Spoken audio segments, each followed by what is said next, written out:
थक गई हो ना मुझसे।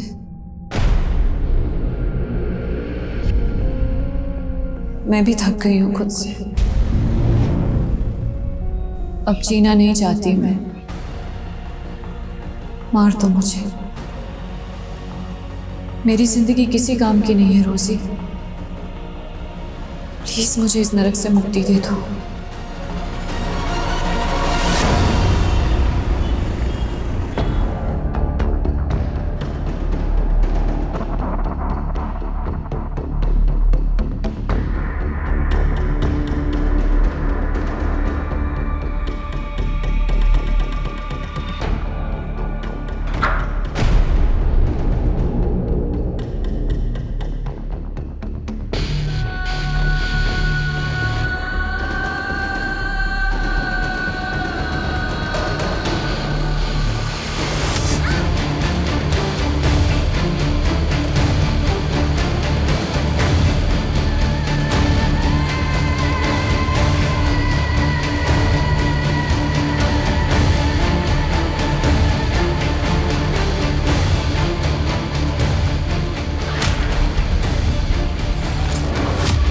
नमस्कार, मैं आशुतोष राणा क्राइम पेट्रोल के इस नए अध्याय शातिर क्रिमिनल्स में आप सभी का हार्दिक स्वागत करता हूं। हमारे देश में डाकू के संत बनने की कथा भी मिलती है।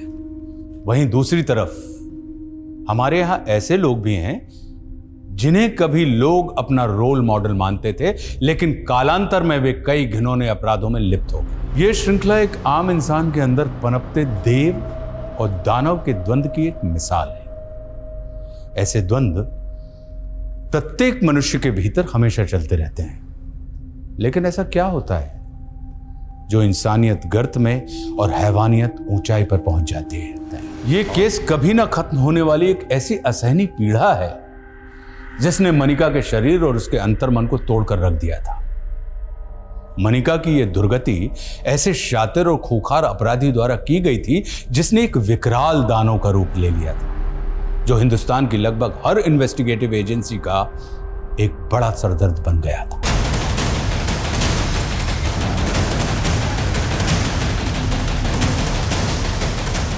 देखिए बम टाइमर पे 20 मिनट का वक्त नहीं है। अगर धमाका हुआ तो बहुत तबाही होगी, सो प्लीज हरी अप।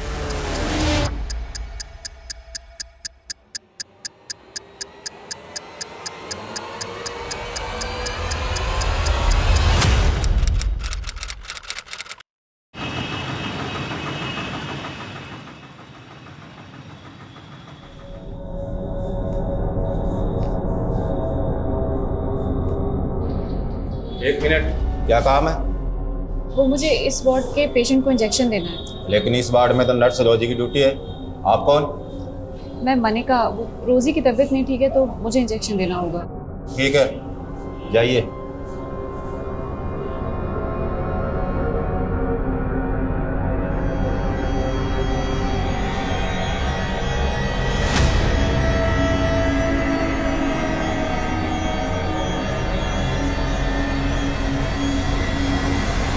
रोजी तुम होती कौन डिसाइड करने वाली?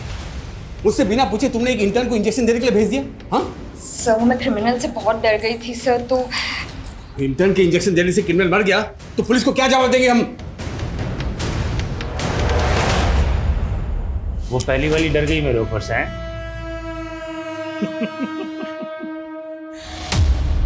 लेकिन उसकी जगह तू कमा सकती है लाखों रुपया। बाजू दो अपना। क्या बाजू?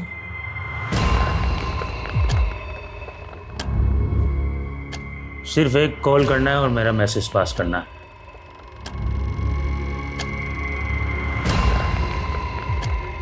लाखों रुपया, एक कॉल और लाखों रुपया। सोच ले। कॉल करके क्या मैसेज देना है? 12 तारीख को कपूरथला में बारिश आएगी, कहना अमरिंदर ने बोला है। ये कह रहे हैं कि एक नंबर पे कॉल करके कहना है कि 12 तारीख को कपूरथला में बारिश आएगी। मुझे लगता है कोई मैसेज पास कराना चाहते हैं। ज्यादा शान समझ रही है क्या अपने आपको? मुझसे बात कर। बेटे तेरे बारिश नहीं, अब बिजली गिरेगी। चिल्ला मत, चुपचाप सो जा। तुम जाओ। क्या है ये सब? अगर तुम दोनों की वजह से आज वो क्रिमिनल खून खराबा कर देता तो? सॉरी सर, लेकिन उसने कोई खून खराबा नहीं किया, बल्कि पुलिस को उसके मंसूबों का पता लगा है सर। अच्छा, इसके लिए तुम्हें मेडल मिलना चाहिए, वो भी देख नहीं दो। पहला मेडल उस क्रिमिनल के मंसूबे नाकामयाब करने का, अब दूसरा मेडल पहली बार इंजेक्शन देने के लिए, राइट? नो सर, ये मैंने पहली बार इंजेक्शन नहीं दिया है, मैं इससे पहले 15 बार दे चुकी हूँ सर। क्या 15 इंजेक्शन तुमने दिए? जी लेकिन तुमने कहा था कि ये तुम्हारी पहली जॉब है, राइट? एग्जैक्टली सर, ये मेरी पहली जॉब है, लेकिन इससे पहले मैंने मेरे गांव में मेरी माँ को 15 इंजेक्शन दिए थे सर। एक्चुअली वो उन्हें डायबिटीज़ था और गांव से हॉस्पिटल 100 किलोमीटर दूर था, तो मैं ही उन्हें इंसुलिन के इंजेक्शंस देती थी सर। मैं तो डॉक्टर बनना चाहती थी, लेकिन और ये बोलती सारे हो तुम, अगर डॉक्टर नहीं बन पाई तो पुलिस इन्फॉर्मर बन जाए, लेकिन अगर नर्स की जॉब करनी है तो मेरे इंस्ट्रक्शन फॉलो करने पड़ेंगे। Now please leave.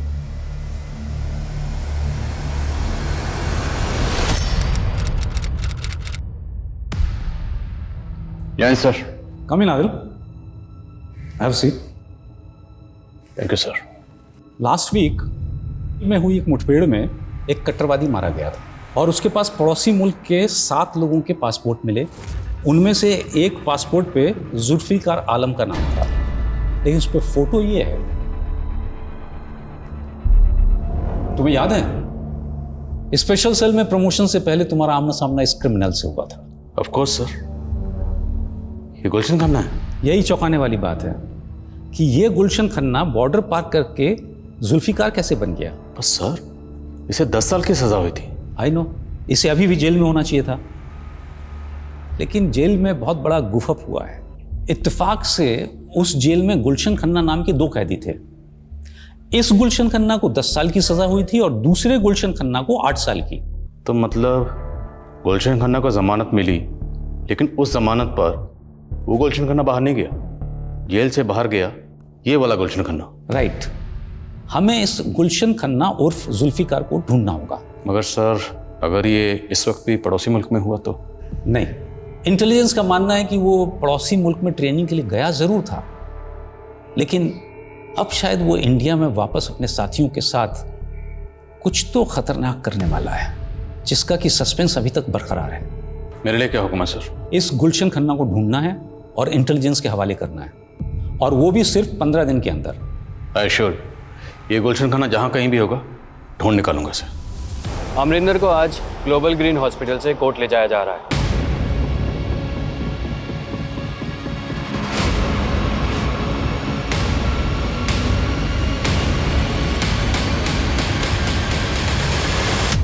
गॉड, ये आफत यहाँ से गई। मणिका, तुम मेरे कैबिन में आओ। तुम्हें लग रहा होगा कि मैं बहुत रूड हूं, हाँ? But I really appreciate you. तुम अपना काम बहुत ही मन लगा के कर रही हो। Thank you sir. Just call मी सचिन। अच्छा सुनो, मैं सोच रहा था कि कल से मैं नाइट आवर्स में रहने वाला हूँ। मैं चाहता हूँ कि तुम अपना शिफ्ट टाइम चेंज कर लो। I want you to assist me. But sir, no if and but. Doctor बनना चाहती हो तुम? I want to see your dedication. I can recommend you if I see some spark in you, right? You can go. Okay sir. और वो कुछ recommend नहीं करने वाला तुझे, वो सिर्फ तुझ पे ट्राई मार रहा है। मतलब? अरे इतना भी नहीं समझती क्या? अरे he is trying to flirt with you. उस रोमियो से ना बच के रहना, समझी? चल।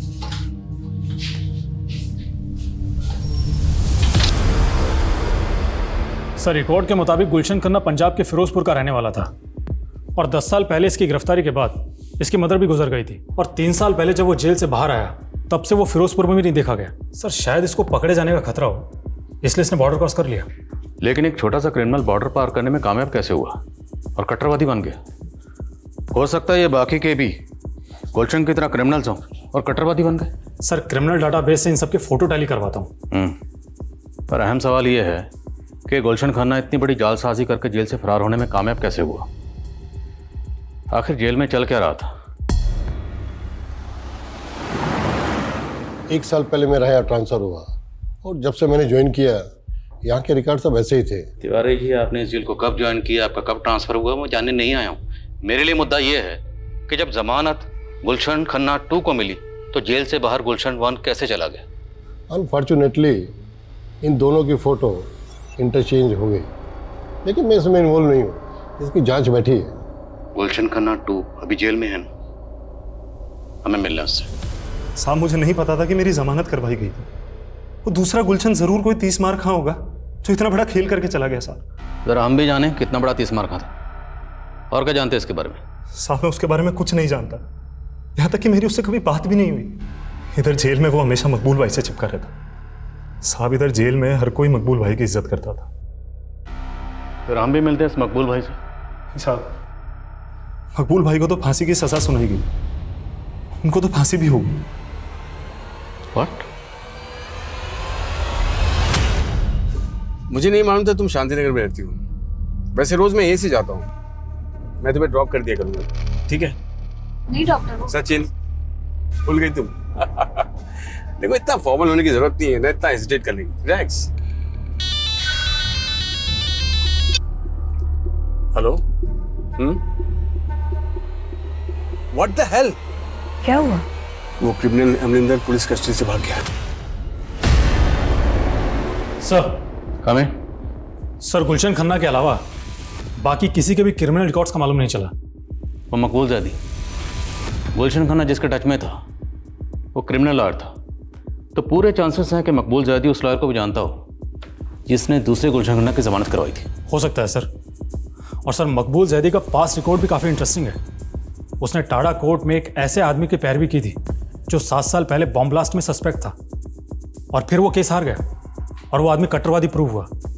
सर हो सकता है मकबूल जैदी का गुलशन को जेल से बाहर निकलवा के कट्टरवादी बनाने में हाथ हो। ये मकबूल आखिर शय क्या थी? क्रिमिनल लॉयर था, लेकिन अपनी एक्स गर्लफ्रेंड के शौहर का कत्ल करके फांसी पे चढ़ गया। इसकी कहानी को ज़रा करीब से समझने के लिए इसके करीबी लोगों से मिलना पड़ेगा।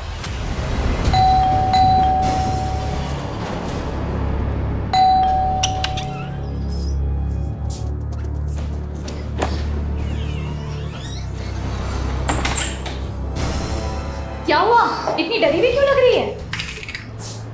कुछ नहीं दीदी, वो हॉस्पिटल की नाइट ड्यूटी रहती है ना, तो थोड़ी एंजाइटी हो जाती है। तो जरूरत क्या है नर्स की ड्यूटी करने की? अरे क्यों नहीं? जॉब नहीं करेगी तो बोर हो जाएगी, और तुम्हें तो खुश होना चाहिए कि ये खुद अपने पैरों पे खड़ी हो जाएगी। जीजू, मैं आप लोगों पर बोझ नहीं बनना चाहती। मैं एक घर रेंट पर ही ले। कैसी बात कर रही है मनिका? वो तो तुझे बस मोटिवेट करने के लिए कह रहे हैं। हाँ, एक मिनट।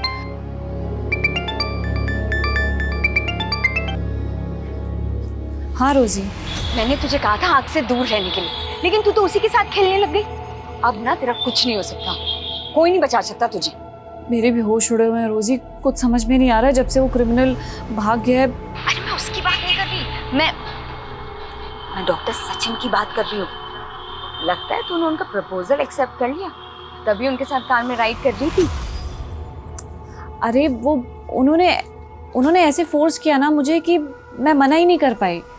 और तू जैसा सोच रही है ना वैसा कुछ नहीं है। सर मकबूल से मेरा रिश्ता भी पक्का हो गया था, लेकिन उसने उस कट्टरवादी के सपोर्ट में केस ले लिया।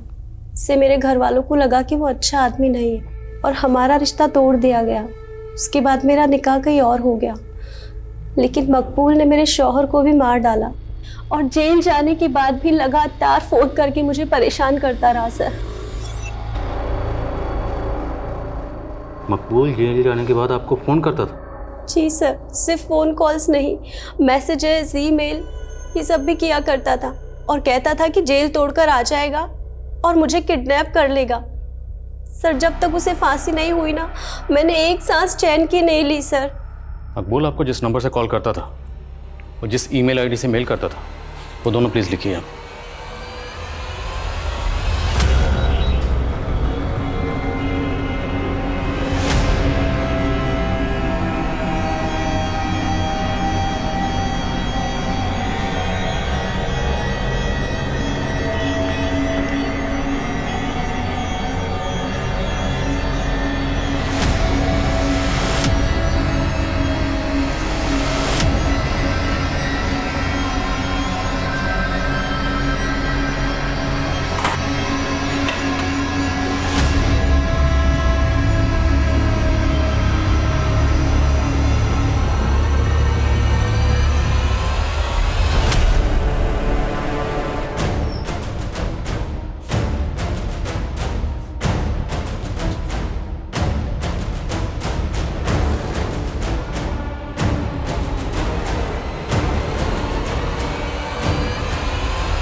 क्या हुआ मनिका?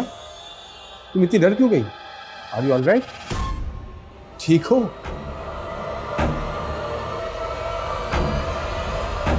आदिल, मैंने तुम्हें गुलशन खन्ना को ढूंढने को कहा था और तुम मकबूल जैदी का बैकग्राउंड इन्वेस्टिगेट करने लगे, जिससे कि ऑलरेडी फांसी हो चुकी है। सर, मेरी गट फीलिंग कहती है कि जेल में गुलशन 1 और गुलशन 2 के जो रिकॉर्ड मिक्सअप हुए वो मकबूल की रिश्वत पे हुए।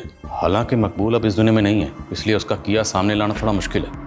पर सर, स्ट्रांगली फील कि सच यही है, क्योंकि सर गुलशन जेल में मकबूल के टच में था और सर ये मकबूल जेल में रहते हुए भी फेक आईडी से लिया गया सिम इस्तेमाल करता था। उस सिम से ना सिर्फ वो अपनी गर्लफ्रेंड को कॉल करता था, बल्कि फेक आईडी से लिए गए और कई नंबर्स पे लगातार कॉल करता था। उस जेल में इतना कुछ हो रहा था? सर इतना ही नहीं, हमें तो यहाँ तक पता चला है कि मकबूल जेल में रह के ईमेल भी करता था। जिस ईमेल आईडी का वो इस्तेमाल कर रहा था, साइबर टीम की मदद से हमने उसकी डिटेल्स निकलवाई। सर आपको जानकर ताज्जुब होगा कि मकबूल के मरने के बाद भी वो ईमेल आईडी अभी भी एक्टिव है। सर इनमें से ज़्यादातर ईमेल्स में तो ऊट पटांग शेरोशायरी लिखी गई, लेकिन ये जो आखिरी 2 ईमेल्स हैं ये गौर करने लायक है। मैच पोस्टपोन नहीं होगा, प्लेयर्स को बोलो अच्छी तरह प्रैक्टिस करें। सर आई थिंक ये कोई कोड लैंग्वेज है जिसके जरिए कोई इंस्ट्रक्शन पास ऑन की गई है। जिस आईडी से ये मेल आया वो ट्रेस हुआ? नहीं सर, अभी तक नहीं, लेकिन साइबर टीम कोशिश कर रही है। और सर इस ईमेल के अगले दिन एक और ईमेल आया, ये वाला। अब इसमें ना तो कोई वर्ड्स है ना कोई सेंटेंस है, इसमें सिर्फ डिजिट्स है, 22 डिजिट, टोटल 22 डिजिट्स। सर हो ना हो ये कोई कोड है और हमें इस कोड को जल्द से जल्द डिकोड करना होगा ताकि हम किसी भी बड़े हादसे को होने से रोक सकें। हेलो, आजकल बहुत चिपक रही है डॉक्टर सचिन से। तुम एक मामूली सी नर्स होकर डॉक्टर से शादी करने का सोच रही है। क्या बकवास कर रहे हो तुम? हो कौन तुम? मैं जो भी हूँ जल्दी जान जाएगी। अब दूर रहे डॉक्टर सचिन से, वरना बहुत पछताएगी। उसने तुम्हें मुझसे दूर रहने की धमकी दी? था कौन वो? उसने कुछ नहीं बताया सर, लेकिन ज़रूर उसे कोई गलतफहमी हो रही है, क्योंकि हमारे बीच तो ऐसा कुछ है ही नहीं। मैं नहीं जानता तुम मुझे लेकर क्या सोचती हो, लेकिन देखो सच तो ये है कि मैं तुम्हें पसंद करने लगा हूँ। ये क्या कह रहे हैं सर आप? पहले तुम्हारी सिस्टर तुम्हारी शादी किसी और से करवाना चाहती है, लेकिन मेरा दिल ये कह रहा है कि तुम भी मुझे पसंद करने लगी। सर मैं I know Manika, it's too early. इतनी जल्दी तुम्हारे लिए हाँ बोलना इतना आसान नहीं है, लेकिन take your time, I will wait. Department के कई एक्सपर्ट्स से मैंने इस 22 डिजिट के कोड को डिकोड करवाने की कोशिश की, लेकिन कोई प्रोग्रेस नहीं है। लेकिन सर इन कोड्स को डिकोड करना निहायत ज़रूरी है। सर इससे पहले कोई बड़ा हादसा हो, हमें बिना वक्त गवाए इन्हें डिकोड करना चाहिए। मैंने भी यही कंसर्न शो किया था, लेकिन उनका कहना है कि ये केस सेंट्रल इन्वेस्टिगेटिव एजेंसी को सौंप दिया जाए, जो कि इस तरह के केसेस की एक्सपर्ट है। बट सर आपने मुझे 15 दिन दिए थे, अभी तो सिर्फ 10 दिन हुए हैं सर। वैसे भी डिसाइड हो चुका है, we are no more in this case. Sir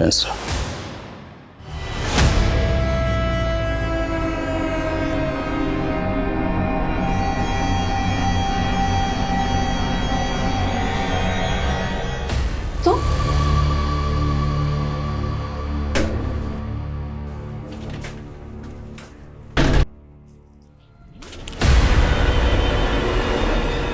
Manika,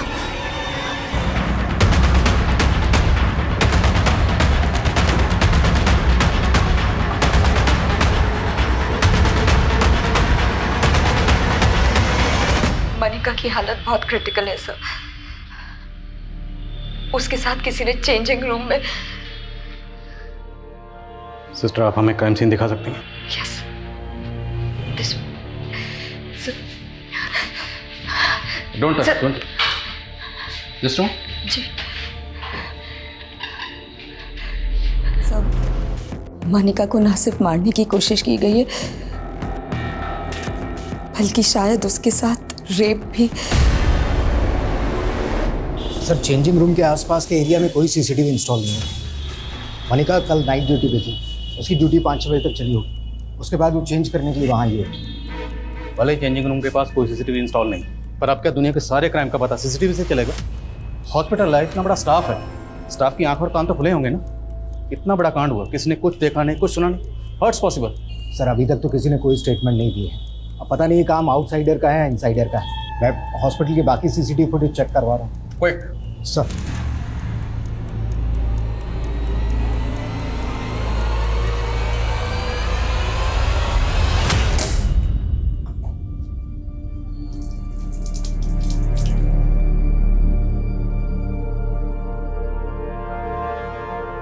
Manika की हालत अब कैसी है? मनिका के गले में चेन इतना टाइट बांधी गई थी कि उसके ब्रेन में ब्लड सप्लाई रुक गई और मनिका कोमा में चली गई। क्या मनिका का रेप भी किया गया था? नहीं सर। अच्छा, हमें ये भी पता चला है कि मनिका कल रात नाइट ड्यूटी पर आप ही के साथ थी। जी सर, मुझे तो लगा था कि नाइट ड्यूटी के बाद वो चली गई होगी, लेकिन वो सर होना हो ये जरूर सुरेश ने किया है सर। कौन सुरेश? सर वो यहाँ वार्ड बॉय था। मनिका ने पहले मुझे उसके खिलाफ कंप्लेंट भी की थी। कुछ दिन पहले सर चेंजिंग रूम में मनिका को चेंज करते हुए देख रहा था। ये क्या बोल रही है मनिका? मैं ऐसा करूंगा? भरोसा तो मुझे भी नहीं हुआ था कि तुम इस हद तक गिर सकते। अरे गिर तो तू रही है जो इतना घटिया रहा है। मैं सुरेश के खिलाफ पुलिस एक्शन लेना चाहता था, लेकिन मनिका नहीं चाहती थी कि बात फैले, इसीलिए मैंने सुरेश को सस्पेंड करवा दिया। लेकिन आई एम श्योर सर उसी ने मनिका से बदला लिया है।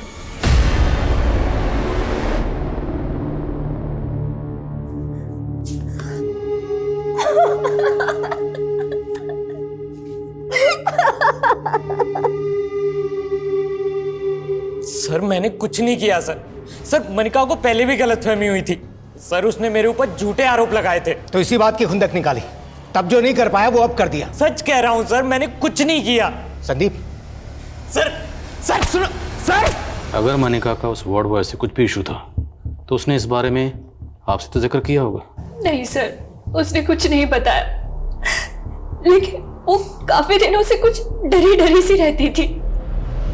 किस वजह से डरी हुई थी?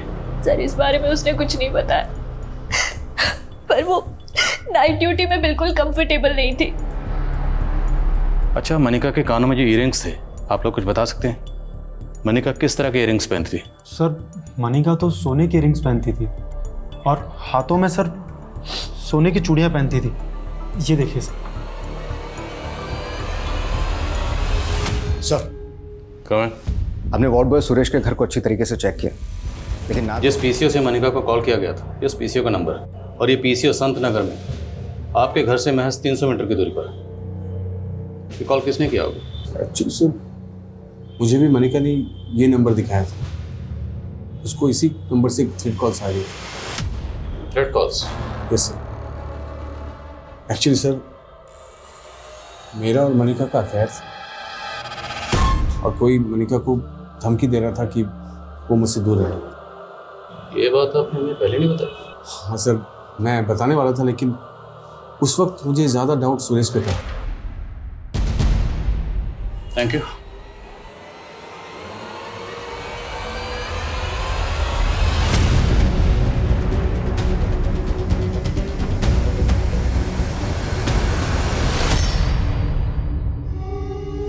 सर वैशाली पुलिस को जब मनिका के साथ हुए क्राइम के बारे में पता चला तो उन्होंने मुझे कुछ अपडेट दी। वैशाली पुलिस ने अमरिंदर नाम के क्रिमिनल को अरेस्ट किया था।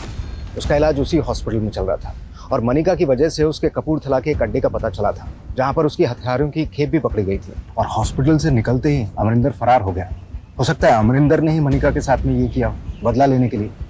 अमरिंदर गैंग की डिटेल निकलो और पता करो जिस दिन ये क्राइम हुआ उस दिन हॉस्पिटल में या हॉस्पिटल के आसपास के एरिया में उसके गैंग का कोई आदमी दिखा था क्या? सर। जी sir. Sir all update. Jain sir. उस तरह की चेन ज़्यादातर हार्डवेयर स्टोर पे मिलती हैं, लेकिन उस जरिए से भी कोई लीड नहीं मिला है और उस ब्रांड का सिगरेट भी काफ़ी कॉमन है, काफ़ी लोग वो सिगरेट पीते हैं। सर हॉस्पिटल से मनिका की हेल्थ रिपोर्ट आ गई है। हॉस्पिटल वालों का कहना है कि मनिका ने रिएक्ट करना भी बंद कर दिया। अब कहना मुश्किल है कि वो कोमा से बाहर कब तक आएगी। मनिका को कोमा में गए 2 महीने से ज्यादा गुजर चुके थे, लेकिन मनिका को उस हाल में किसने पहुंचाया होगा यह अब भी राज बना हुआ था। पुलिस सोच रही थी कि मनिका की गवाही इस केस को लीड देगी, लेकिन मनिका के रिकवर करने या स्वस्थ होने की संभावना दिन प्रतिदिन खत्म होती जा रही थी कि तभी अचानक मीडिया इस केस को एक चौंका देने वाला एंगल देने लगी।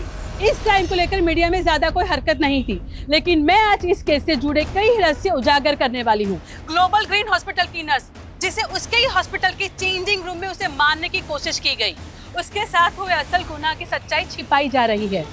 हमारे हाथ क्राइम सीन के कुछ ऐसे फोटोज लगे हैं जो चौंकाने वाले हैं, तो जाहिर करता है कि शायद उसके साथ रेप भी किया गया होगा। तो क्या असलियत दबाई जा रही है? ये क्राइम सीन के फोटोग्राफ्स मीडिया के हाथ कैसे लगे? सर हमारी टीम से ऐसी गलती नहीं हो सकती। तो फिर ये फोटोग्राफ मीडिया में लीक कैसे हो गए? ध्यान रहे कि मेरा नाम लीक ना हो, किसी को ये नहीं पता चलना चाहिए कि वो फोटोज मैंने आपको दिए हैं। डोंट वरी रोजी, लेकिन सच बाहर आकर ही रहेगा कि मनिका का रेप हुआ था। बट आर यू श्योर कि डॉक्टर सचिन मनिका की रेप की सच्चाई छिपा रहा है? सर, डॉक्टर सचिन ने हॉस्पिटल से रिजाइन कर दिया है। वो कल रात ही यहाँ से इंदौर चला गया है और हॉस्पिटल के एक एम्बुलेंस ड्राइवर का फ़ोन भी कल रात से बंद आ रहा है। ये उन 16 लोगों में से एक है जो उसी ब्रांड की सिगरेट पीते हैं। कौन है एम्बुलेंस ड्राइवर? सर, ये गुलशन खन्ना। तो जयपुर में जहाँ रहता है वो घर बंद है और हॉस्पिटल रिकॉर्ड्स में इसका नेटिव एड्रेस पंजाब के फिरोजपुर का है। गुलशन खन्ना।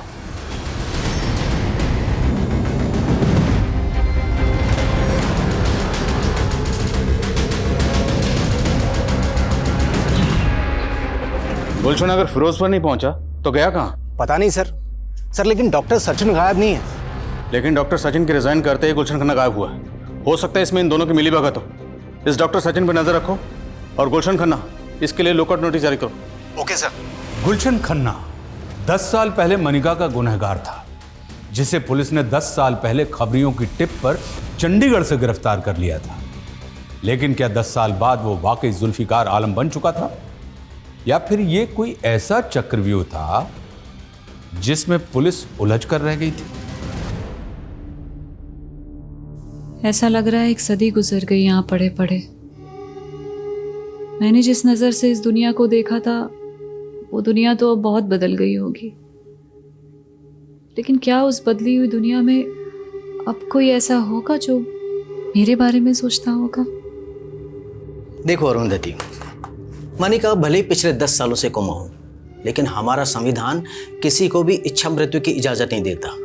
ये आर्टिकल 21 का वोल्यूशन होगा जो हर नागरिक को जीने का अधिकार देता है। और अब तुम ये कह रही हो मनिका के घर वाले? सर, उसके घर वालों को उसकी कुछ नहीं पड़ी है। अरे सालों से हॉस्पिटल में है मनिका, उसको देखने तक नहीं आए। लेकिन मैं सर, तुम्हें कैसे पता कि मनिका इच्छा मृत्यु चाहती है? उसके अधिकारों के लिए लड़ रही हो, लेकिन तुम उसकी जिंदगी की मालिक नहीं हो जाती। तुम्हारी पिटीशन रिजेक्ट की जाती है। Sir please, you can go. Sir. Commissioner Sharma. Sir officially ये केस हमारे हाथ से जा चुका है, लेकिन फिर भी आप इस केस पर काम कर रहे हैं? हाँ शर्मा, क्योंकि मैं खुद को चैलेंज करना चाहता हूँ। अगर गुलशन खन्ना की कोई भी लीड इन डिजिट्स और अल्फ़ाबेट में कहीं छुपी है ना, तो मैं उसे डिकोड करके रहूँगा। उसके लिए चाहे मुझे दिन रात क्यों नहीं करनी पड़े। मैंने कुछ एक्सपर्ट से बात की है, उनका कहना है कि इन डिजिट्स और अल्फ़ाबेट्स का आपस में कॉम्बिनेशन होता है, और इन डिजिट्स के अल्फ़ाबेट्स को अगर जोड़ें तो एक वर्ड फॉर्म होता है जिसमें कोई ना कोई मैसेज छुपा होता है। जैसे न्यूमरोलॉजी में हर अल्फ़ाबेट का एक अक्षर होता है। एग्जैक्टली सेम उसी तरह से यहाँ पर A to I और J to R को 1 से 9 के डिजिट्स दिए गए हैं, और S to Z को 9 से 1। हालांकि टेररिस्ट ग्रुप इन नंबर और डिजिट्स को अपने हिसाब से घुमाते रहते हैं, but still I have to find out कि ये 22 डिजिट्स जो हैं, अब इनके अल्फ़ाबेट्स को जोड़ने के बाद कौन सा वर्ड फॉर्म होता है। सर अगर हम अनऑफिशियली इस केस पर काम कर ही रहे हैं, तो हमें उस क्रिमिनल अमरिंदर पर भी रीलुक करना चाहिए, क्योंकि हमें लगता था कि अमरिंदर का गुलशन से कनेक्शन होगा।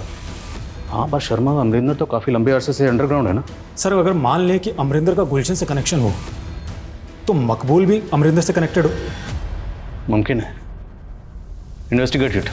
अरुंधति मैडम, कोर्ट कुछ भी कहे, लेकिन मनिका रोज मेरे सपने में आती है और यही कहती है कि उसे इस नर्क से मुक्ति चाहिए। मुक्ति तो हम नहीं दे सकते, लेकिन क्या तुम्हें लगता है कि मनिका की इस हालत के जिम्मेदार सिर्फ गुलशन नहीं, डॉक्टर सचिन भी है? उसने ही जानबूझकर मनिका की रेप केस की बात छिपाई थी। अब इन बातों का क्या फायदा मैडम? पुलिस ने अरेस्ट तो सिर्फ गुलशन को ही किया था ना।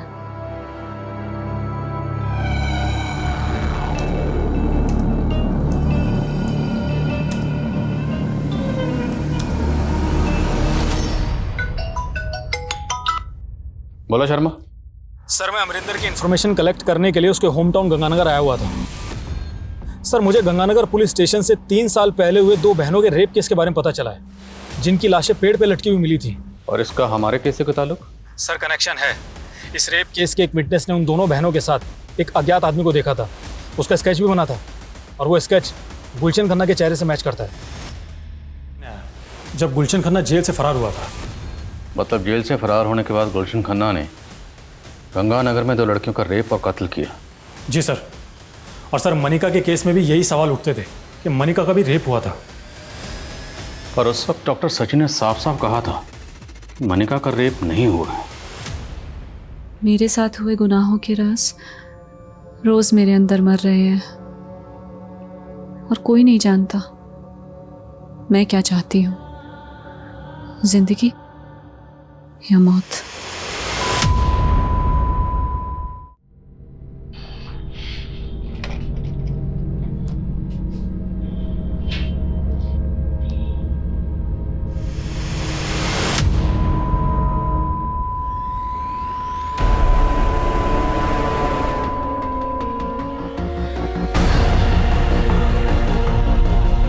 मनिका, मनिका, मनिका।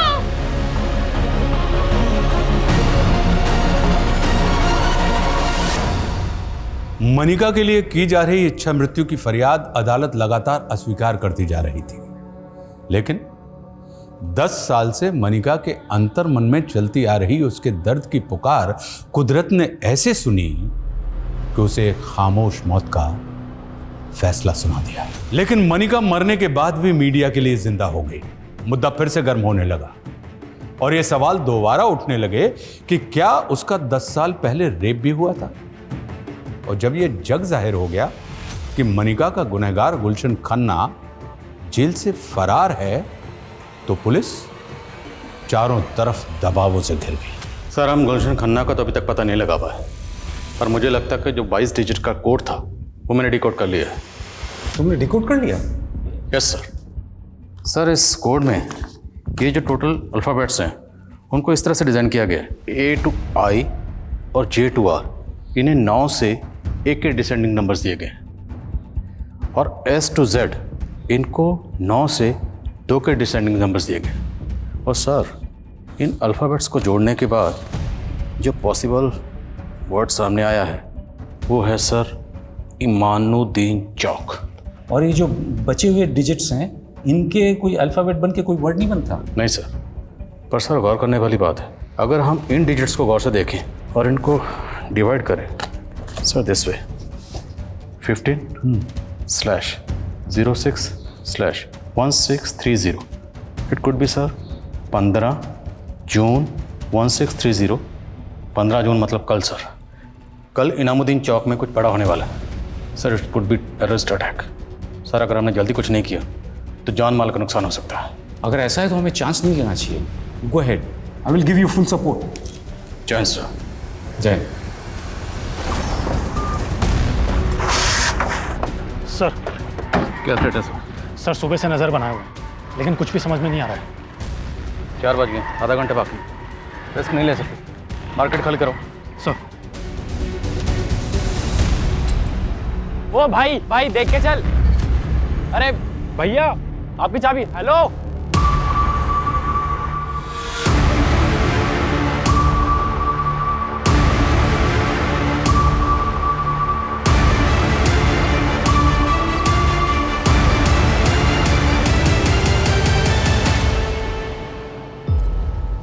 ये तो स्कूटर या बाइक की चाबी है। इस तरह से अपनी चाबी छोड़कर क्यों भागा है?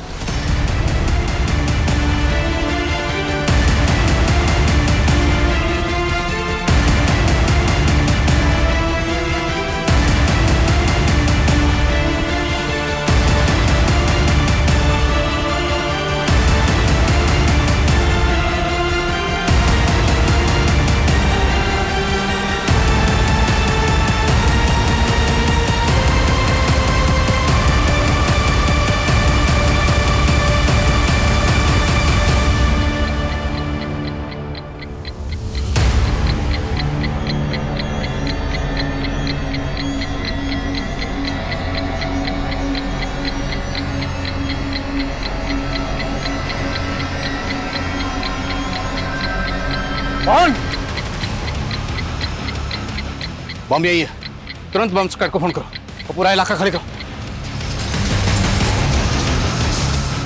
देखिए बम टाइमर पे है, 20 मिनट का वक्त नहीं है। अगर धमाका हुआ तो बहुत तबाही होगी, तो please hurry up.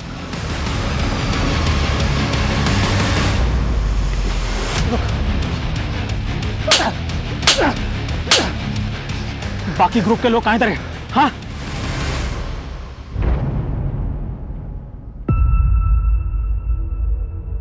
Jain sir, sir bomb diffuse हो गया। Good job Adil. Thank you sir.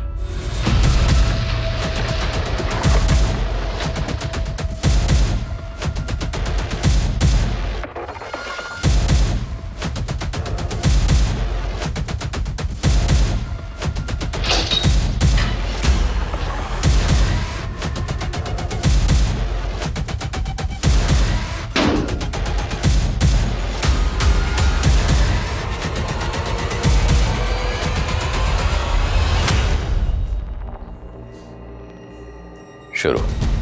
Jail में मेरी मकबूल भाई से दोस्ती हुई थी। उन्हीं के जान पहचान वालों के जरिए उन्होंने मुझे जेल से बाहर निकलवाया था। उनकी बहुत चलती थी जेल में। उन्हीं का प्लान था कि दूसरे गुलशन की बेल करवा कर उसकी जगह मैं जेल से बाहर निकल जाऊं। मकबूल जैदी को फांसी की सजा हुई थी, इसलिए उसको जमानत मिलना मुश्किल थी।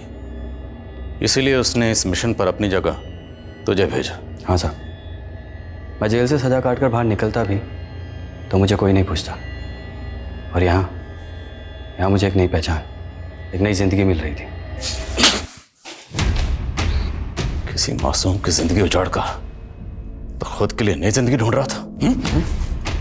बोल, जेल से छूटने के बाद तो सीधा अमरिंदर के गांव गया था, क्यों? वो भी तेरे ग्रुप में शामिल था? नहीं, वो जब हॉस्पिटल में मनिका ने अमरिंदर की पोल खोल दी थी, तब उस समय मेरी ड्यूटी वहीं थी। अमरिंदर के कहने पर ही मैंने उसका मैसेज पास किया था। अमरिंदर को आज ग्लोबल ग्रीन हॉस्पिटल से कोर्ट ले जाया जा रहा है। तब वो वहाँ से भाग गया था, लेकिन उस पर मेरे पैसे बकाया थे। उसने मुझसे वादा किया था कि उसकी इन्फॉर्मेशन पास कर दूंगा तो वो मुझे पैसा देगा। जेल से छूटकर मैं वही लेने गया था और वहाँ 2 लड़कियाँ दिखी, तो मकबूल भाई के दोस्तों के साथ मिलकर उनके साथ मजा किया और पेट पे टांग दिया। और 10 साल पहले तूने मनिका का रेप भी किया होगा। जबान की बहुत तेज थी साहब, अपने आगे मर्दों को कुछ समझती नहीं थी। इसी अकड़ में वो अमरिंदर से बिगड़ गई। मैं भी देखना चाहता था कि कितनी गर्मी है उसमें। कपड़े बदलते हुए देखता था साल में उसे, बहुत अच्छी लगती थी मुझे। उसको प्रपोज भी करना चाहता था, पर उसने मुझे कभी भाव ही नहीं दिया। उस डॉक्टर सचिन को भाव देने लगी तो मैंने उसको धमकी दी। मनिका को धमकाने के लिए तो उन्हें डॉक्टर सचिन के घर के पास वाला पीसीओ इस्तेमाल किया। क्यों? डॉक्टर सचिन अमरिंदर का इलाज कर रहा था। पहले भी अमरिंदर का मैसेज पास किया था उस पीसीओ से मैंने, ताकि अगर बात खुले तो सारा शक डॉक्टर सचिन पे जाए। और फिर बाद में मनिका को भी उसी पीसीओ से फ़ोन करके धमकी दी, लेकिन वो नहीं मानी। तो उस दिन तो और डॉक्टर सचिन ने कहा कि उसका रेप नहीं हुआ। तो मैं खुद हैरान था कि उसने ऐसा क्यों कहा। सर, मैं शादी करना चाहता था मनिका से, इसलिए मैं ये नहीं चाहता था कि उसकी बदनामी हो। लेकिन मुझे ये नहीं मालूम था कि इतने सालों के बाद उसका ये आश्रय होगा।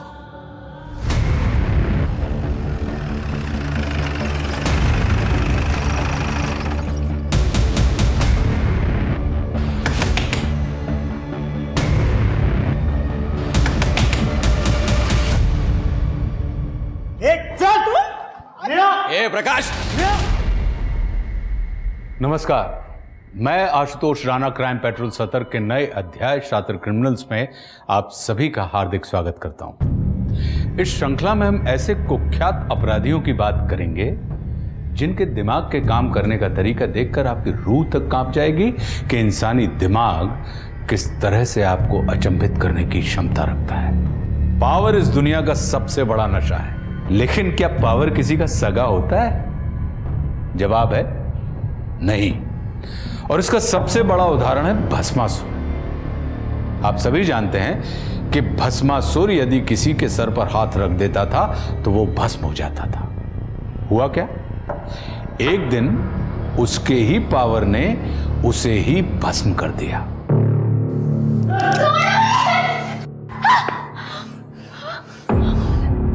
क्यों लेके आया मेरे को यहाँ पे? क्या किया है मैंने?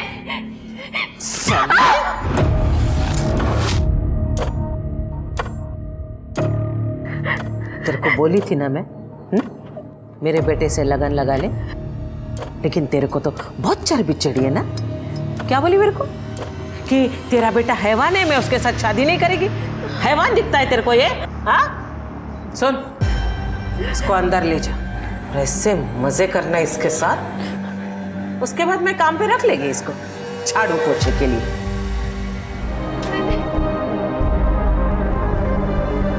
तुम लोग ने जब मेरे साथ किया है ना, किस्मत भी वही तुम लोगों के साथ करेगी। खत्म हो जाएगा परिवार। मंजरी। हाँ आई साहब। गना कहाँ है? पता नहीं। तेरे को कभी कुछ पता होता भी है? हाँ? बबन, पता कर गना कहाँ है, वरना सुबह शहर मेरे को उसके बिना ही जाना पड़ेगा। जी आई साहब। चल बाहर निकल, चल।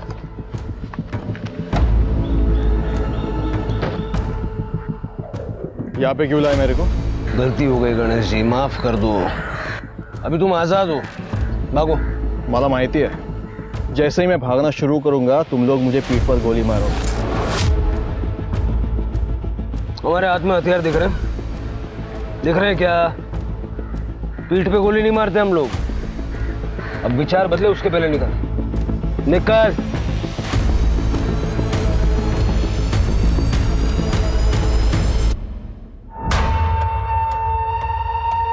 गने फोन का उछलत नहीं है, लगता है इसके बिना ही नासिक जाना पड़ेगा। बबन चल।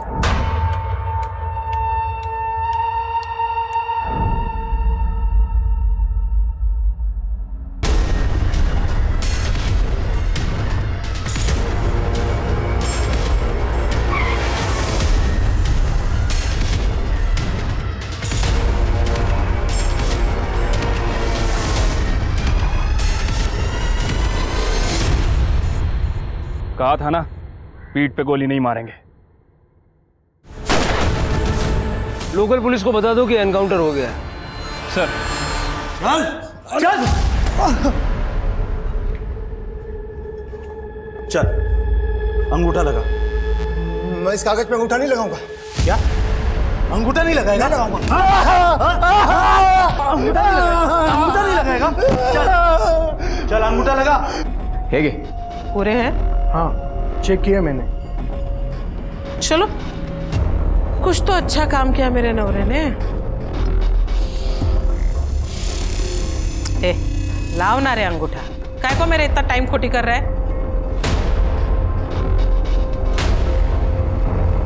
मैं अंगूठा नहीं लगाऊंगा।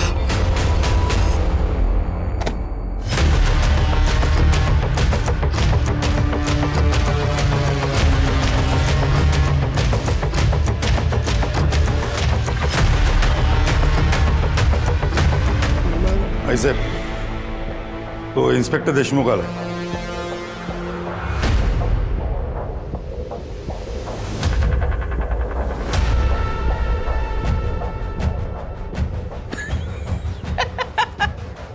क्या रे, थोबड़ा क्यों लटका हुआ है? बाइको ने मारा? तोड़वा याचा। ऐसे वो गणेश, उसका एनकाउंटर हुआ है।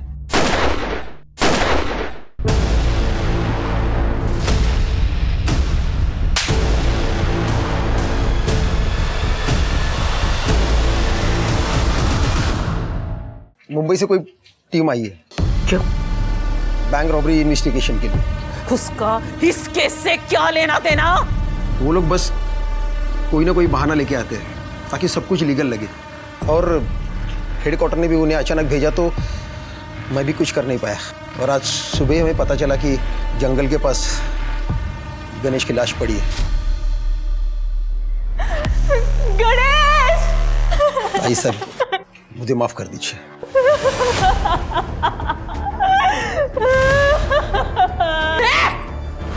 बंद कर तेरा रोना धोना।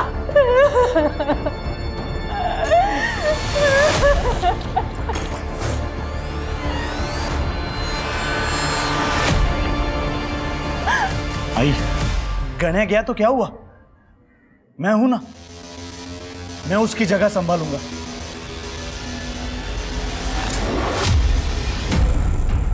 मैं वो सब कुछ करूंगा जो गण्या करता था, बल्कि उससे भी अच्छा करूंगा। आई,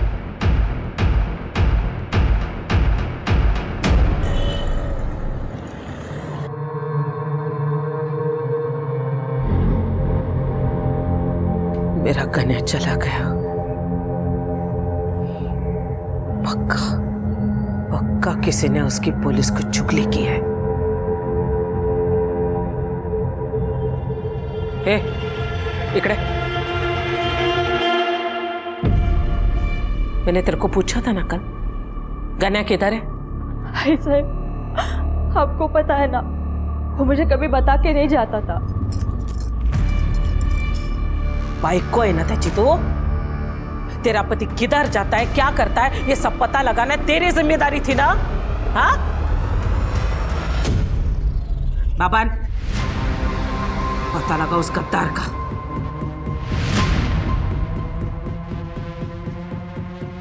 वो गद्दार चाहे मेरे परिवार का कोई क्यों ना हो, लेकिन मेरे को वो चाहिए। मैं खुद उस गद्दार से बात करेगी, लेकिन जब तक मेरे बेटे का कातिल मुझे मिल नहीं चाहता ना, मैं चुप नहीं बैठेगी।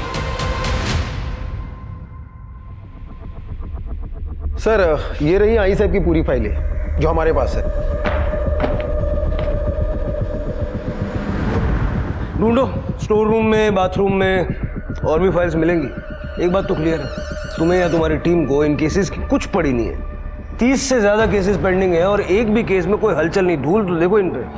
सर, हमने तो पूरी कोशिश की थी, लेकिन कोई सबूत नहीं मिले थे। कहाँ से मिलेगा सबूत? सबके सब आई साहब के साथ मिले हुए हैं। सर, आप गलत इल्जाम लगा रहे हैं। तुम्हारे लोगों का पूरा कच्चा चिट्ठा है मेरे पास। कौन कितने पानी में है सब जानता हूं मैं। देखिए सर, यहाँ रहना तो उनके हिसाब से रहना पड़ता है। आपको शायद मालूम नहीं सर, वो कितनी खतरनाक औरत है। कुछ साल पहले कांस्टेबल ने प्रकाश को ड्रिंक एंड ड्राइव केस पे पकड़ा था। दूसरे दिन उस कांस्टेबल की लाश मिली थी सर, कूड़ेदान में। यहाँ के हर पॉलिटिकल पार्टी उन्हें सपोर्ट करती है। सर, आप तो हेडक्वार्टर से हैं इसलिए सेफ है, लेकिन हम नहीं। मैं तो अपना ट्रांसफर भी नहीं करवा सकता यहाँ से। अगर इस केस में मदद नहीं की ना, ट्रांसफर मैं करवा दूंगा। गढ़चिरोली।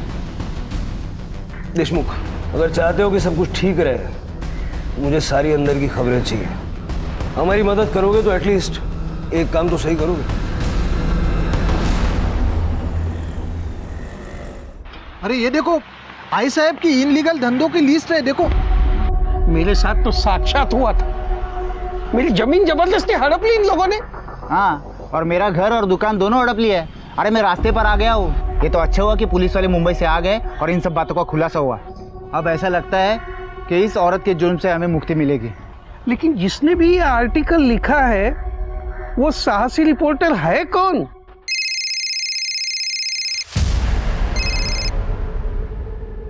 हाँ बोला साटम साहब। बहुत अच्छा आर्टिकल लिखा है जादव। अब जैसे जैसे तो आर्टिकल लिखेगा वैसे वैसे तेरे अकाउंट में पैसे भेज दिए जाएंगे। Thank you.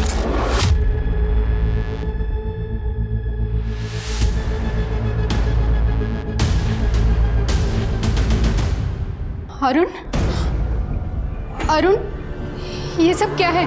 ऐसा क्यों किया तुमने? तुम्हें दशक में रहना है कि नहीं? मीना, तुम टेंशन मत लो।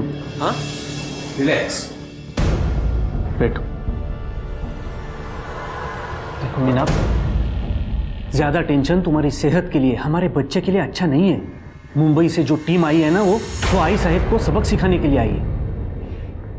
गणेश का काम तो हो गया, बाकी लोगों की बारी है। इसीलिए तो मैंने आर्टिकल लिखा है। तुम्हें क्या लगता है आई साहब ये सब सुन के लेगी? हाँ, और फिर भी तुमने साटम से भी डील कर ली। मीना, मुझे पता है बहुत जल्द हमारा बच्चा इस दुनिया में आने वाला है। उसका खाना, दवाइयाँ, मेडिकल, स्कूल, सबका खर्चा होने वाला है। ये सब मैं उसी के लिए कर रहा हूँ।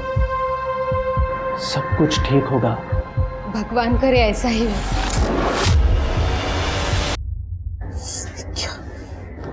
क्या ये? कौन है ये 2 कौड़ी का रिपोर्टर? हिम्मत कैसे भी उसकी मेरे बारे में छापने की? आई, सूरज उसको सबक सिखा देगा। क्यों सूरज? हो प्रकाश दादा। लाश पाहिजे मला। ठीक है आई, हम उसका काम तमाम कर देंगे। गोल बच्चन बंद कर। अगर तमाम ही करना होता ना तो अब तक कर चुके होते। तुम्हारे बदले अगर मेरा गनिया जिंदा होता ना तो कब का उसको ठोक चुका रहता। यही फर्क है तुम लोगों में और मेरे गनिया में। पप्पन चाहिए मेरे को। अब वही उस रिपोर्टर को ठिकाने लगाएगा।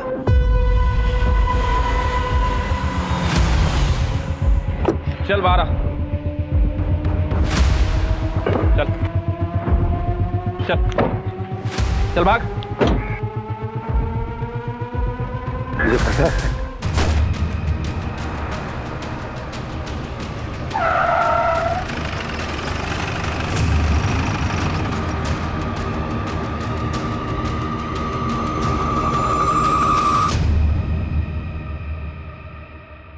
देशमुख, कहाँ है वो तेरे मुंबई के हीरो लोग? हाँ कहाँ है?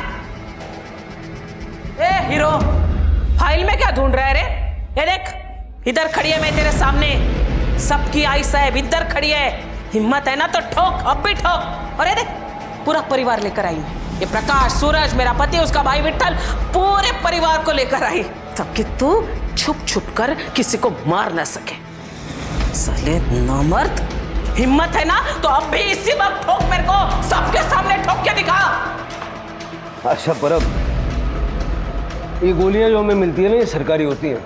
हिसाब देना पड़ता है, वेस्ट करने के लिए नहीं होती। मरना है तो कोई और तरीका ढूंढ लो। और वैसे भी सारा शहर जानता है कि तुम एक अपराधी हो। अगर मैं अपराधी है तो मारना मेरे को। अबे काय को कायर बन रहा है तू? लेकिन एक बात याद रख, अगर मेरे घर के किसी भी सदस्य को तूने हाथ भी लगाया ना तो ये साला दशक जल उठेगा और हर एक की मौत का जिम्मेदार तू खुद होगा। अगर तू चाहता है ना कि ये सब ना हो तो अपना बोरा बिस्तर बांध और निकल मुंबई।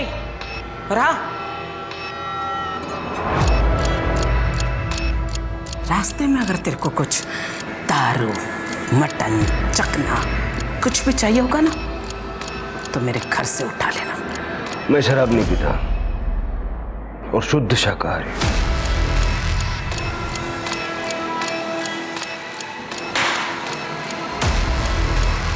चल रे।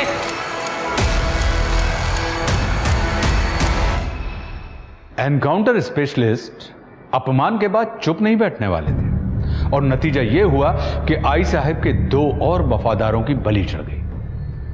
जहां आई साहब इस बात से आग बबूला थी, वहीं उसके हाथ भी बंधे हुए थे। वो बहुत अच्छे से जानती थी कि मुंबई से आए हुए ऑफिसर्स को अगर कुछ भी हुआ तो इसका अंजाम बहुत बुरा होगा।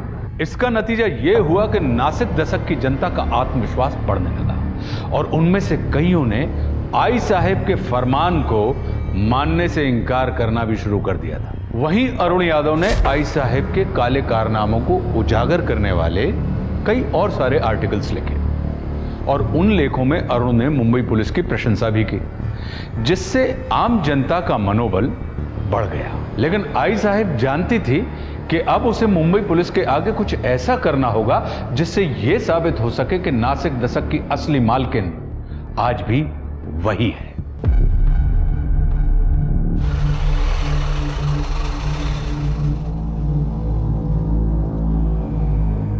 तुम चेकअप करके सीधा घर चली जाना। मैं आते हुए सब्जी लेकर आऊंगा। आते वक्त आम का अचार भी लाना, खाने का बड़ा मन कर रहा है। सगळ काही आणतो बायको। Bye bye. Arun! Sir, bike पे 2 आदमी थे जिन्होंने अरुण को गोली मारी। सबसे पूछताछ की पर किसी ने बताया नहीं।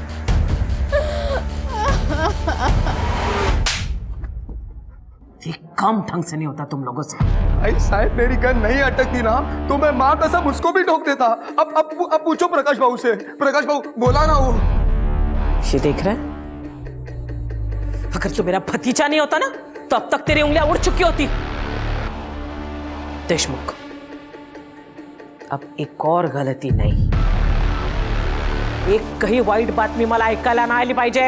ये अच्छी बात भी हो सकती है आई साहब। मीना ने किसी का नाम लेने से इनकार कर दिया, लेकिन उसने कहा है कि मेरे बच्चे को इस दुनिया में आने का मौका दीजिए प्लीज। फिर आप जो कहेंगे वो मैं करूंगी। हो प्रकाश, अगर इस वक्त खन्या होता तो वो क्या करता है ऐसे में?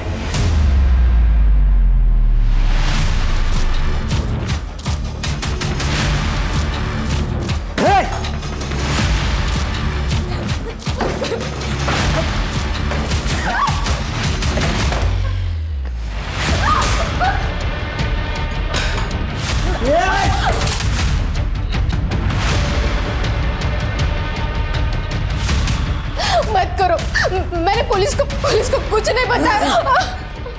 पता है मुझे, लेकिन ये ट्रेलर था ताकि बच्चा होने के बाद भी तू किसी के सामने अपना मुंह ना खोले, वरना उसके बाद क्या होगा है समझाला तो होशियार है।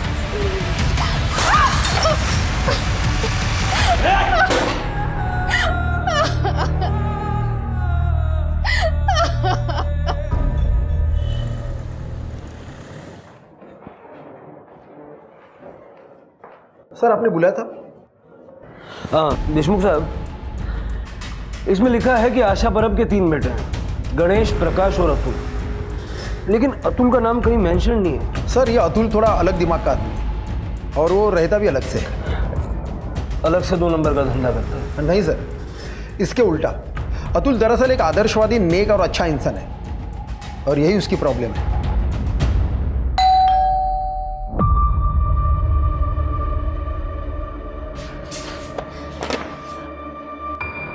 मैम आप आइए ना। अतुल, मुझे तुम्हारी मदद चाहिए। हाँ मैम आइए ना, आप बैठे। मैम आप रो क्यों रहे हो मैम?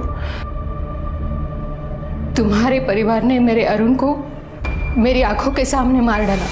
किस्मत से मैं बच गई। शायद भगवान चाहते थे कि मैं मेरे बच्चे को जन्म दे सकूं, पर तुम्हारे भाई ने मुझे और मेरे बच्चे को मारने की धमकी दी है।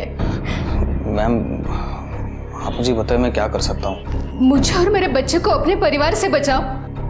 आप जानते हैं कि मैंने अपने परिवार से सारे रिश्ते नाते तोड़ दिए हैं और यहाँ पर अकेला भी रहता हूँ।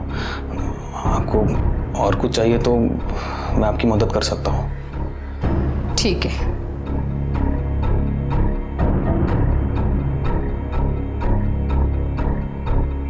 याद है तुम्हें अतुल, जब तुम 12th क्लास में थे और पूरे डिस्ट्रिक्ट में फर्स्ट आए थे, तुम्हें गोल्ड मेडल मिला था जिसे तुम मुझे डेडिकेट करना चाहते थे। तुम मुझे गुरु दक्षिणा भी देना चाहते थे, लेकिन मैंने कहा कि मैं समय आने पर तुमसे मांग लूंगी। हाँ मुझे याद है। अब वो समय आ गया है अतुल। मुझे और मेरे बच्चे को अपने परिवार से बचा लो अतुल। यही मेरी गुरु दक्षिणा है।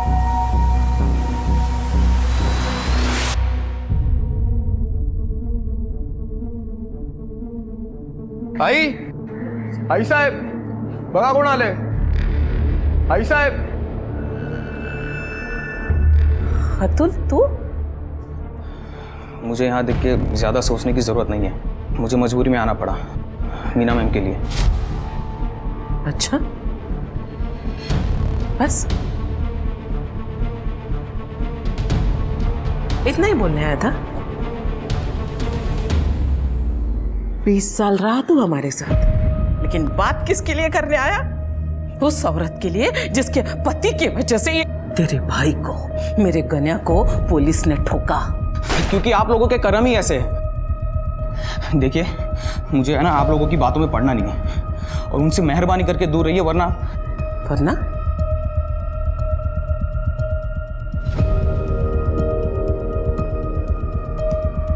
वरना क्या हमको खत्म करेगा? वो तो आप लोगों का काम है, वरना मैं खुद उनका ख्याल रखूंगा जैसे लक्ष्मण ने सीता का रखा था। और अब मैं देखूंगा कि उनको कौन हाथ लगाता है।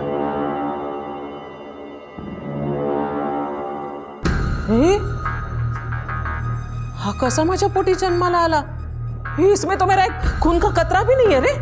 तुम चार गेला है तो इसीलिए ना वो तुम्हारी तरह नपुंसक निकला।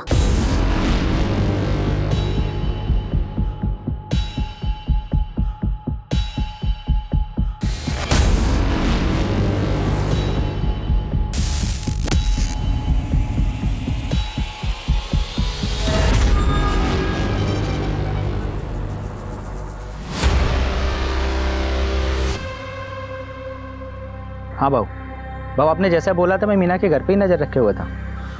एक मुंबई का हीरो आया था बाबू, उसने मीना से बात किया, कुछ तो लिखा और फिर चला गया। हाँ बाबू, उसने किसी को कॉल भी किया था। मतलब उसने नाम दे दिया? पता नहीं बाबू, लेकिन और हो भी क्या सकता है। बहुत पढ़ा लिया टीचर, अब तेरी छुट्टी का समय आ गया है। मैम ये लीजिए। मैं देखती हूँ। मैम अब आराम कीजिए, मैं देखता हूँ। अगर कोई मारने भी आएगा तो मुझे नहीं मारेगा। आप बैठिए।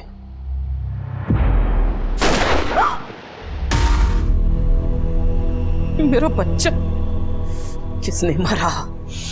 किसने मारा उसको? हाँ? तूने मारा? बोलो, तूने मारा उसको? तू वो मीना को रास्ते से हटाना चाह रहा था कि खुद को तू बचा सके, इसलिए तूने मारा ना? बोल, तूने मारा ना? नहीं आई साहब, भी नहीं मारना। आई शपथ। अपनी माँ की कसम मत खा, मर गई तेरी माँ। साला कौन करता रे? किसने तेरे तू बोल, सच बोल, तूने मारा? तूने मारा ना उसको? आई मैं अतुल को नुकसान कैसे पहुंचा सकता हूँ आई? अरे तो किसने मारा? किसने मारा?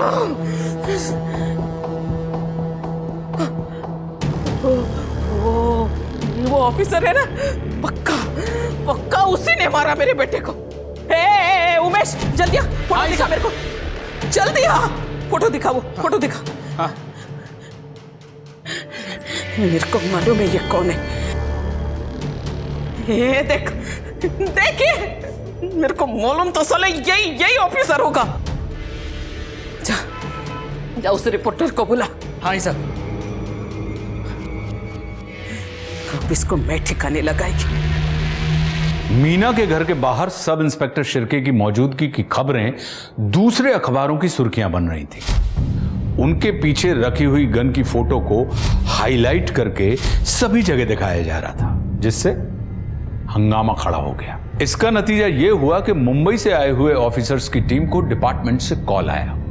किस्मत से सब इंस्पेक्टर शिर्के के पास प्रूफ मौजूद थे कि वो अतुल की मौत के समय लोकल पुलिस स्टेशन में था। मुंबई से आए हुए ऑफिसर्स ने तुरंत इस केस को लोकल पुलिस से अपने हाथ में ले लिया और जांच शुरू कर दी। उन्होंने सीसीटीवी फुटेज चेक की, साथ में पूरे परिवार के मोबाइल डाटा और लोकेशन डिटेल्स को भी खंगाल डाला। मीना ने पुलिस को सपोर्ट करने से मना कर दिया था, क्योंकि वो अतुल की मौत का जिम्मेदार अपने आप को मान रही थी।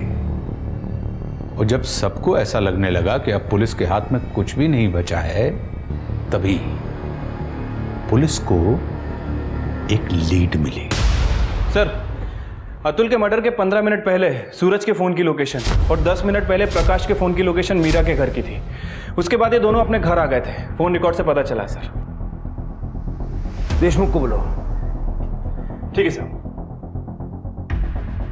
मुझे प्रकाश और सूरज की पूरी कुंडली चाहिए। सर, मैंने आपको पहले ही बोला था कि ये प्रकाश गुस्सेल दिमाग का आदमी है, हर वक्त गुस्से में रहता है, छोटी छोटी बात के लिए किसी का भी मर्डर कर सकता है।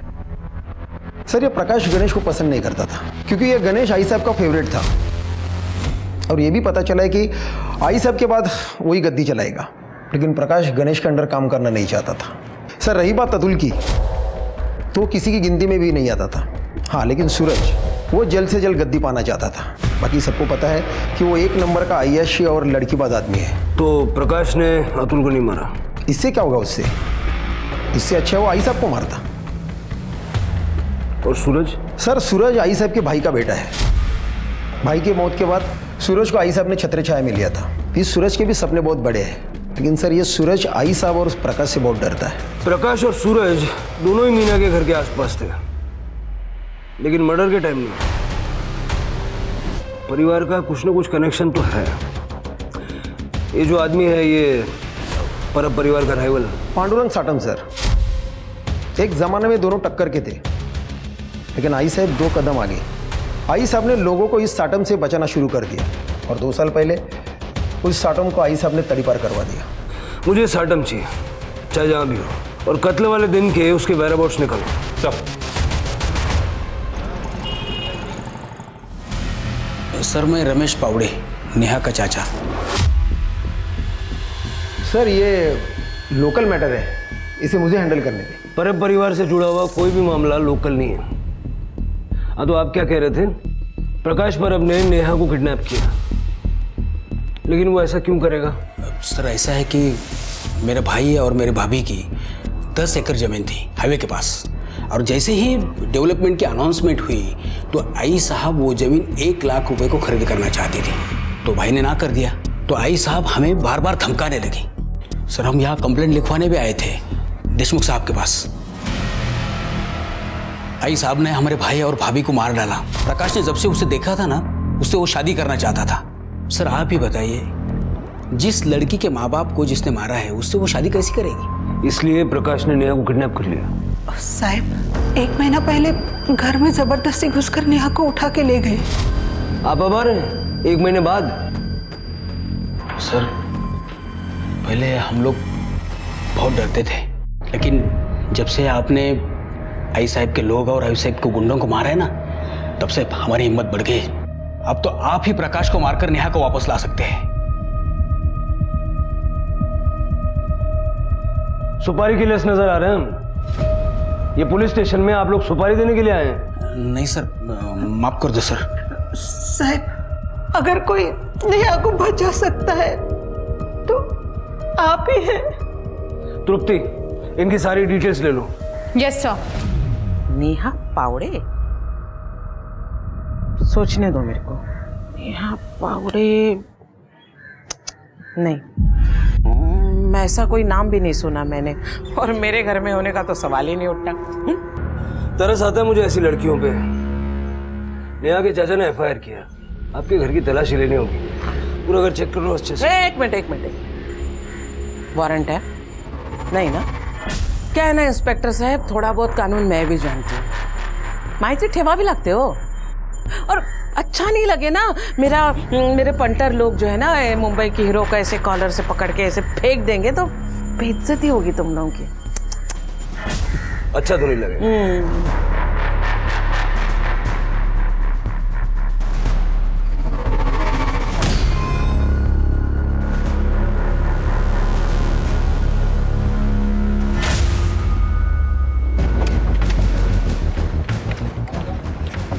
गाड़ी की तलाशी लो। क्यों? अबे शराब है तुम्हारी गाड़ी में। मैं कोई ऐसे वैसे काम नहीं करता। अच्छा आओ देखते हैं। आइए देखिए, देखा कोई शराब वराब नहीं है तो कहाँ है? नजर नहीं आ रही क्या? बिल्कुल नहीं। अरे हटो। ये क्या कर रहे हो?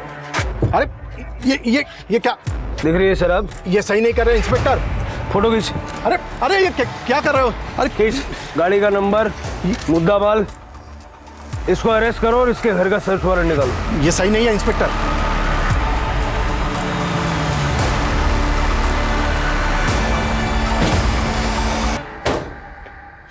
एक बार आई ने मुंह काला किया ना, फिर भी तेरा पेट नहीं भरा। ए पक्या, रुक जा। अगर इन लोगों ने दोबारा यहाँ आने की हिम्मत की है, इसका मतलब ये पक्का वारंट लेकर आए।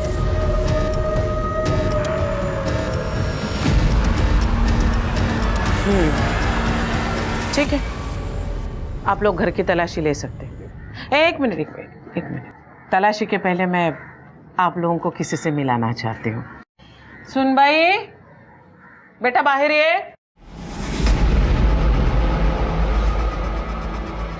ये देखिए, ये है हमारी सुनबाई, पक्या की बाई को, नेहा परब। 1 मिनट इनसे बात कर सकते?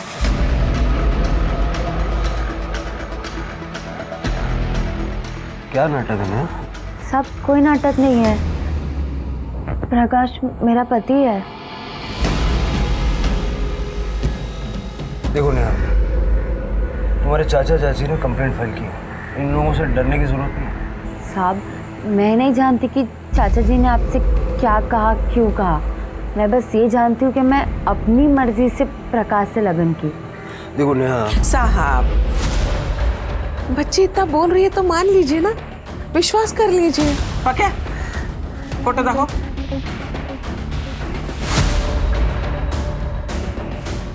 बघा, लग्नाचा फोटो। मुझे ये फोटोज चाहिए। हाँ, क्यों नहीं, मिल जाएगी, लेकिन शादी का सर्टिफिकेट आने के बाद। मैं तो कहती हूँ सर, आप अगर 1 महीना पहले आ जाते ना हमारे दशक में, तो शादी में भी शामिल हो पाते, साक्षी बन जाते आप शादी की। फोन दीजिए।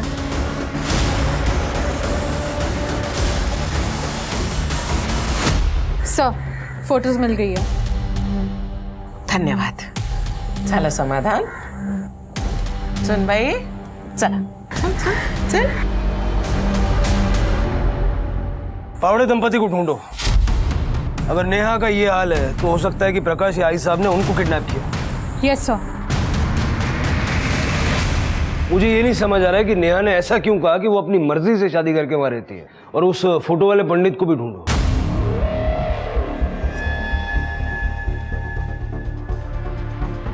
सर ये दशक का तो नहीं है।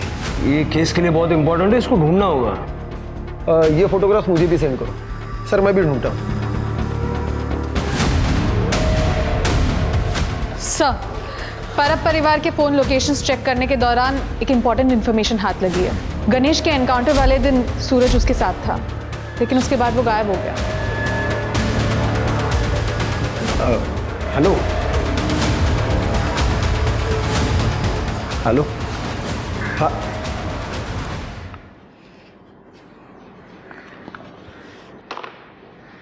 बिना डायल किए बात कर रहे थे। तृप्ति ने जो कहा तुमने सुना ना? आओ बात करते हैं।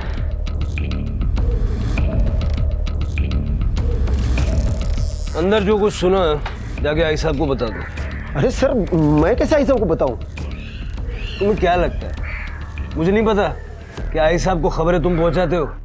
ये बता देना कि गणेश के एनकाउंटर वाले दिन सूरज उसके साथ था। और ये भी बता देना कि अतुल के मर्डर वाले दिन प्रकाश और सूरज दोनों मीना के घर के पास थे। सर इस बात से तो हड़कंप मच जाएगी। गढ़चिरौली जाने से तो अच्छा है ना कि थोड़ा सा हड़कंप मचाए। कत्तार निकला रे तू। आई साहब, इसने किसी को कॉल नहीं किया। कॉल रिकॉर्ड में भी कुछ नहीं मिला। तो फिर मुझे बता, तू वो मीना के घर के बाहर क्या कर रहा था? मैं उसे मारने गया था। मैं आपको बताना चाहता था कि मैं भी बड़ा काम कर सकता हूँ और मैं उसे मोहर भी देता हूँ, लेकिन वहां पे जाके मैंने अतुल भाव को देखा। राई शपथ में वहां से निकल गया। उसके बाद आई ये सच कह रहा है। मैं उस दिन वहां पर गया था ये चेक करने कि इसने अपना काम ठीक से किया है कि नहीं। हाँ सर, इनके लोकेशन रिकॉर्ड से कंफर्म होता है कि ये दोनों सही कह रहे हैं। किसने मारा? किसने मारा मेरे अतुल को?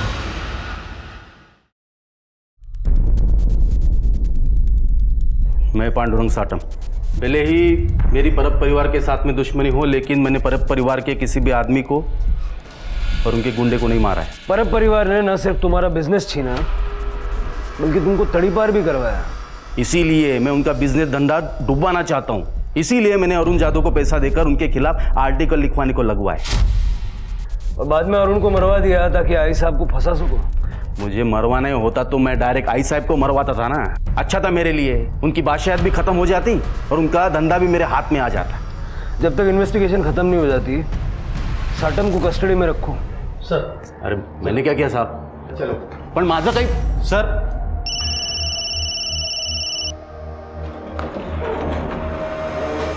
सर, पावड़े फैमिली मिसिंग है।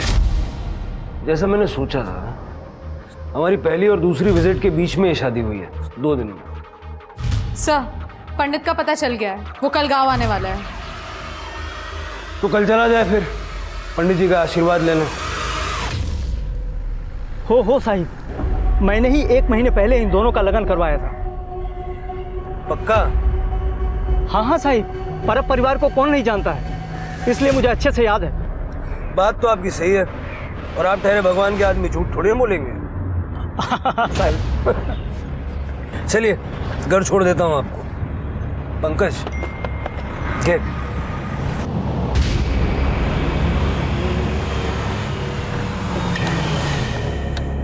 चलो, गाड़ी यहाँ क्यों रुकी साहब? ऐसा है पंडित जी, हम तो आपको यहीं छोड़ेंगे। वो यहाँ से आगे की जो यात्रा है ना, वो आपको अकेले करनी पड़ेगी। अब एक काम कीजिए, आप जाइए। चलो चलो चलो फटाफट चलो, इतना टाइम नहीं है पंडित जी। चलो चलो फटाफट चलो चलो। मुझे माफ कर दीजिए साहब, मैंने कुछ नहीं किया साहब, मैंने तो अपनी जान बचाने के लिए झूठ बोला था साहब, मुझे माफ कर दीजिए साहब। नेहा को लेकर जा रहे? कहाँ? क्यों? पुलिस स्टेशन ले जा रहा हूँ सवाल जवाब करने। उसको जो कुछ भी पूछना है ना, इधर मेरे सामने पूछेगा। देखो आई साहब, अगर आपने मुझे उसे ले जाने नहीं दिया तो मुंबई के पुलिस कोर्ट का ऑर्डर लेके आएंगे, और वैसे भी उन्हें मुझ पर शक है कि मैं आपके लिए काम करता हूँ, आपका आदमी हूँ, इसलिए जैसा मैं कहता हूँ वैसे कर दीजिए। ठीक है, 1 घंटे के अंदर लड़की मेरे को यहाँ चाहिए। इसे नीचे उतारो। क्यों? उतरो। अरे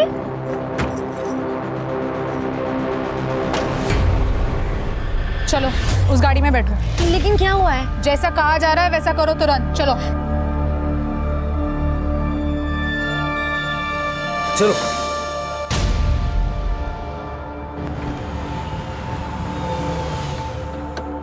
चलो बाहर निकलो। उतरो।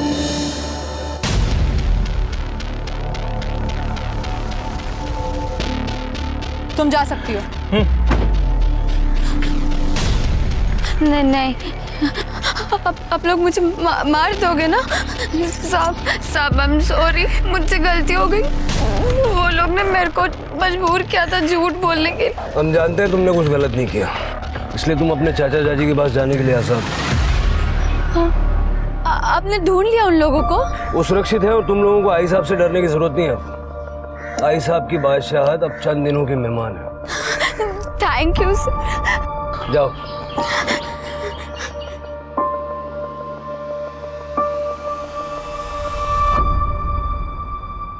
नेहा ने हमें सब कुछ बता दिया, लेकिन हम तुम्हारे मुंह से सुनना चाहते हैं। क्या हुआ था गणेश के एनकाउंटर के अगले दिन? प्रकाश को हमारे बारे में तुमने बताया, और गणेश के बारे में हमें भी तुम ही ने बताया। कैसे कर लेते हो ये बैलेंसिंग एक्ट? हाँ सर, उस दिन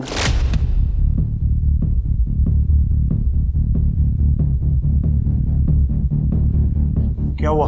अपने भाई गणेश को बोलिए कल सुबह तक घर के बाहर ना निकले, उसका एनकाउंटर तय हुआ है। मुंबई से एक टीम आई हुई है। और फिर भी गणेश हमें मिल गया। मतलब प्रकाश ने गणेश को रोका ही नहीं, वो चाहता था कि उसका एनकाउंटर हो जाए। मुझे लगता है अतुल को भी उसी ने मारा है, तो फिर तो वही बचता ना अकेला, परब खानदान का वारिस। सर वो मुझे कुछ पता नहीं, लेकिन अतुल के मौत के कुछ दिन पहले प्रकाश ने मुझे आई साहब को एक मैसेज देने के लिए बोला था। सुन, तू आई को बोल कि तूने अतुल को एनकाउंटर के बारे में बोला था, लेकिन उसने गणिया को बताया नहीं।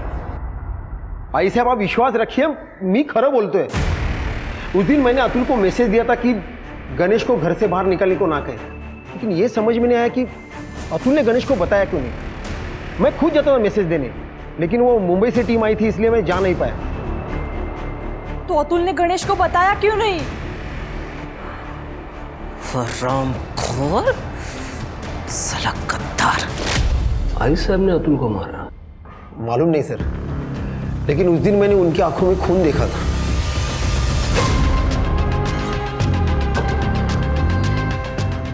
उसके मोबाइल का लोकेशन तो ये बता रहा है कि वो पूरा टाइम घर पे थी।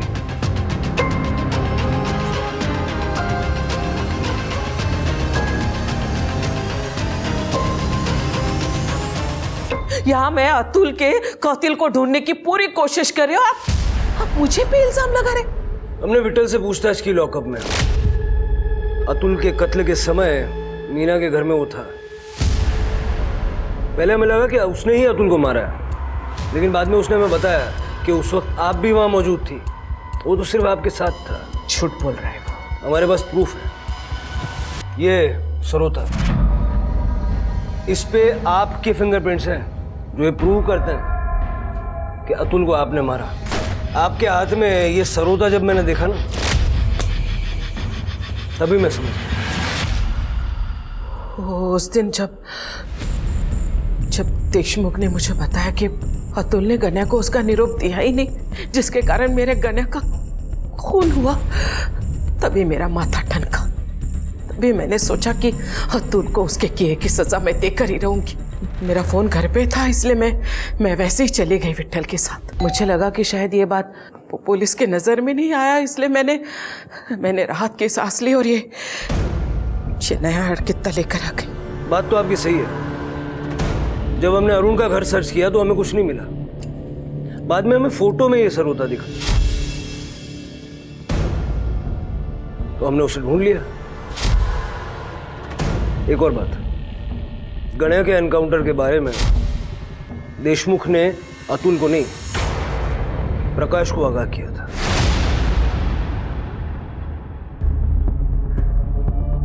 क्या? कहाँ है प्रकाश? मुझे पता है वो प्रकाश कहाँ है। मेरे बेटे को मार डाला उसने, मेरे बेगुनाह अतुल को किए की सजा तो हर किसी को मिलेगी। चलिए लेके जाओ इसको साहब, लेके जाओ इसको बाहर मत निकलने देना। फांसी दो इसको, फांसी। जैसी करनी वैसी भरनी। आशा परब उर्फ आई साहब की जिंदगी इस कहावत की सत्यता को सिद्ध करती है। आई साहब ने छिपने की जो जगह पुलिस को बताई थी, प्रकाश उन्हें वही मिला।